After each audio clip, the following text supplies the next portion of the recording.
Hi, welcome back to Rambling Roxy's Adventures Through History. Today we're going to be dyeing eggs. And I guess you're like, well, how does that have to do with history? Well, there's a good long history of dyeing eggs actually, and we'll get into that in a moment. But first, we're going to talk about the science of it.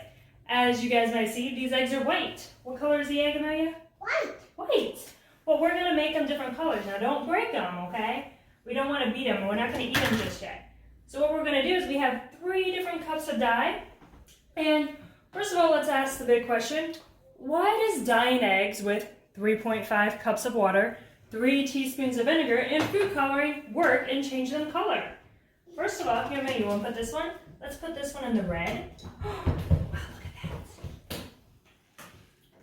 that. The food, oh, good job. You put that one in the blue, and we'll put this one in the green. Oh, thank you. Now we're going to leave them in there for a second. Just wait.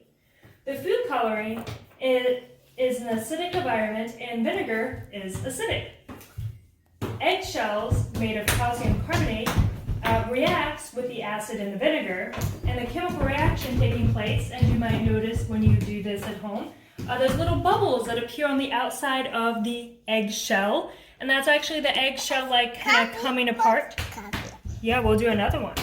And that's how the eggshell absorbs the color. Now let's talk a little bit about the history while we're waiting for these eggs to dye. People have been dyeing things for over 4,000 years. Dye is just changing the color of something. In Christianity, eggs used to be a forbidden food during Lent, so people would not eat these during this whole time. And at the end of Lent, people would paint them or decorate them to show the end of Lent and kind of celebrate that they could eat eggs again. In Mesopotamia, early Christians also dyed eggs red, like we're doing right here. Look at that, Amelia. Wow.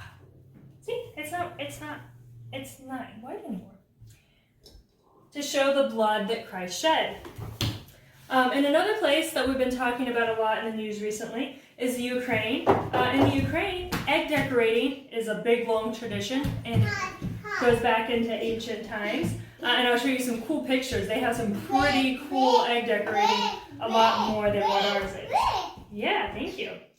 And as an ancient tradition, eggs were decorated in the spring as a symbol of the rebirth of nature, the rebirth of spring, and as Christianity came about and became more popular, the rebirth of Christ.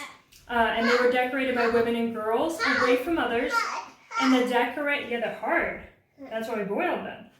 The eggs are called, I'm not going to say this correctly, pasinki, and they're given as gifts, which they're really beautiful, and I would love to have one as well. Yeah, you want to do it? Well, thank you for tuning in to Rambling Roxy and our egg dyeing adventure. We learned a little bit about the science behind it and the history. Pretty cool. Isn't that right? What colors do we have here? What's this color? Or that color? What's that color? What? Blue. What's this one? Green. Green. And red. Well, thank you.